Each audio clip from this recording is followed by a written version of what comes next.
అయితే ఇక్కడ సతీష్ రెడ్డి గారు మిత్రులు, ఆయన చాలా సామాన్యంగా ఉంటారు. ఆయన గొప్పతనం ఆయనకి తెలియదు అనిపిస్తుంటుంది. ఆయనతో సంభాషిస్తున్నా, ఆయనతో కూర్చుంటున్నా సరే ఒక గొప్ప వ్యక్తి. ఎందుకంటే గ్రేట్నెస్ లైస్ ఇన్ సింప్లిసిటీ అంటారు. దానికి ప్రత్యక్ష నిలువెత్తు నిదర్శనం సతీష్ రెడ్డి గారు. దాదాపు 2018లో అనుకుంటా ఒక రవీంద్ర భారతిలో ఒక ఫంక్షన్ జరుగుతుండగా నేను నా పక్కనేమో వెంకయ్యనాయుడు గారు ఉన్నారు. మాట్లాడుతున్న సమయంలో ఆయన సడన్గా ఏదో ఫోన్ వస్తేను ఎవరో పిలిస్తే చెవులు ఏదో చెప్తే గబుకుని పక్కకి వెళ్ళారు, మళ్ళీ వచ్చారు. నేను చూసి చాలా హ్యాపీగా కనిపించారు. ఆయన ఏంటంటే అంత సంతోషంగా ఉన్నారని. ఏమి లేదు, మన నెల్లూరు వాస్తవ్యుడు మన కుర్రోడు డిఆర్డిఓకి చైర్మన్ అయ్యాడే, చాలా సంతోషంగా ఉంది అన్నారు. చాలా ఆశ్చర్యం. అప్పుడే ఫస్ట్ టైం నేను సతీష్ రెడ్డి గారి గురించి వింటాం. అది ఆయన పైగా మన ఊరే అని, మన నెల్లూరుని ఎందుకన్నారంటే మాది సగం నెల్లూరు కాబట్టి అమ్మది.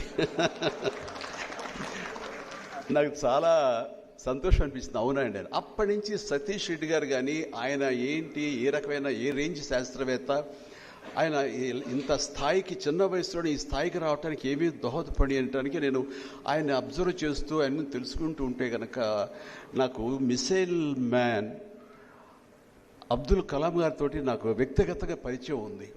ఆ తర్వాత అంతటి సామర్థ్యం ఉన్నటువంటి ఆ రకమైన నేపథ్యంలో ఈ రోజున మనం గర్వించే వ్యక్తి ఎవరైనా ఉన్నారంటే అది సతీష్ రెడ్డి గారు అంటే ఎలాంటి సందేహం లేదు. చాలా సాదాసీదా రైతు కుటుంబంలో పుట్టి ఒక పల్లెటూరులో జన్మించి 6వ తరగతి వరకు ఎలక్ట్రిక్ లైట్ తెలియకుండా గుడ్డి దీపాలు పెట్టుకుని ఒక చదువుకుంటూ అక్కడ ఏమాత్రం ఎడ్యుకేషన్ సంబంధించి సాదాసీదా చదువులే మనకి.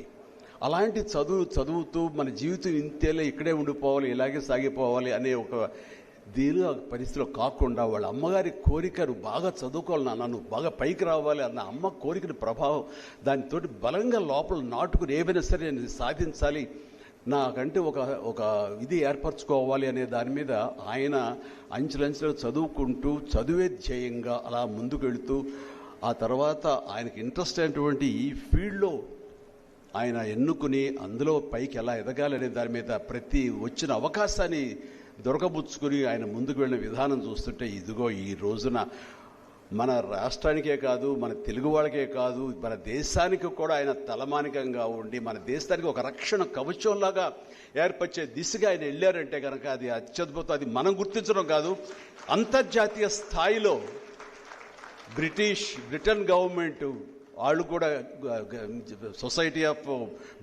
బ్రిటిష్ సొసైటీ ఆఫ్ ఏరోనాటికల్ సొసైటీలో ఆయనకి ఫెలోషిప్ ఇచ్చారన్న, అలాగే అమెరికన్ ఏరోనాటిక్స్ అండ్ ఆస్ట్రోనాటిక్స్ సంబంధించిన గొప్ప అవార్డు వాళ్ళు ఇచ్చారన్న సరే అది నిజమైనటువంటి కీర్తి, నిజమైనటువంటి ఖ్యాతి.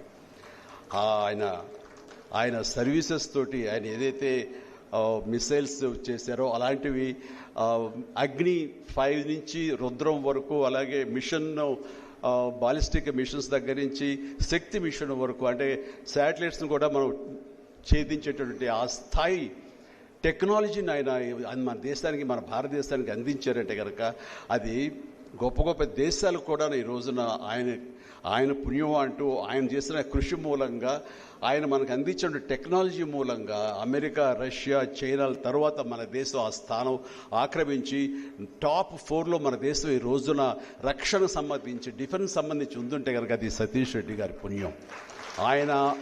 ఆయన లీడర్షిప్లో ఆయన శిష్యులు కానివ్వండి, ఆయన నాయకత్వంలో మిగతా సైంటిస్టులు కానీ వీళ్ళందరూ కలిపి ఇచ్చినటువంటి గొప్ప సహకారం మన భారతదేశానికి. అలాంటి వారి గురించి ఈ మాటలు చెప్పే అవకాశం నాకు లభించడం, ఆయన కూడా మా ఫత్తేఖాన్పేట వాస్తవ్యులు నెల్లూరులో అని చెప్పడానికి చాలా గర్వంగా ఉంది. సో చాలా సంతోషం. నేను హాఫ్ అనుకోండి నెల్లూరు, కానీ అలాంటి నెల్లూరు వాళ్ళు చాలా సాధిస్తారు. అందులో నేను కూడా కొంచెం ఆ బాటలో కొంచెం ముందుకెళ్ళి నా ఎంటర్టైన్మెంట్ నేను కొంచెం సాధించగలిగాను. ఇది ఇక్కడ పట్టాభిరామ్ గారు ఎప్పుడు 5D అంటారు. ఒకటి duty, devotion, dedication, determination, decision. ఈ 5Ds ఎవరైతే ఫాలో అవుతారో, ఎవరైతే దీన్ని అన్వయించుకుంటారో వాళ్ళు డెఫినెట్గా జీవితంలో అభివృద్ధి సాధిస్తారు, అత్యున్నతమైన స్థాయికి వెళతారంటే అలాంటి సందేహం లేదు చెబుతుండేవారు. నాకు తెలిసి సతీష్ రెడ్డి గారు ఆ రకమైనటువంటి 5 డీల్ని చాలా ఢీకొంటూ చాలా ధీటుగా ముందుకు వెళ్ళారు అంటే ఎలాంటి సందేహం లేదు నాకు. అది అనుభవపూర్వకంగా నేను కూడా అదే దిశగా నాకున్న స్థాయిలో, నాకున్న పరిధిలో, నాకున్న ఈ ఎంటర్టైన్మెంట్ ఫీల్డ్లో అదే దిశగా వెళుతున్నాను కాబట్టి నేను అనుభవపూర్వకంగా చెప్పగలను. అలాగే విదురుడు మహాభారతంలో ఏవేవి కొన్ని ఆరు బ్యాడ్ క్వాలిటీస్ని వదిలేయాలని చెప్తారు. అది ఒకటి అతి నిద్ర, అలాగే జడత్వం, అలాగే ప్రొకాస్టినేషన్ అంటే పోస్ట్పోన్ చేయటం ఏదైనా ఒక డెసిషన్ తీసుకోవాలంటే, అలాగే సోమరితనం, ఆలస్యం, అలసత్వం, ఇలాంటివన్నీ కూడా ఒక 5-6 ఉన్నాయి. ఈ యొక్క క్వాలిటీస్ని మనం వదులుకుంటే గనక ఖచ్చితంగా ప్రతి ఒక్కళ్ళం కూడా ఈ రోజున సతీష్ రెడ్డి గారి లాగా మన ఈ అవకాశాలు ఉంటాయి మన ఫీల్డ్స్లో. సో ఆయన అధిరోహించినటువంటి ఈ హైట్స్, దానికి ఎంతైనా సరే ఈ యొక్క అవార్డు అర్హులు. ఈ award first time Vijay Kumar నాకు నచ్చింది ఏంటంటే, ఒక అవార్డు పెట్టినప్పుడు ఆ అవార్డు ఎవరికి ఇస్తామనే దాని మీద దాని ప్రతిష్ట ఉంటుంది, దానికి గౌరవం ఉంటుంది.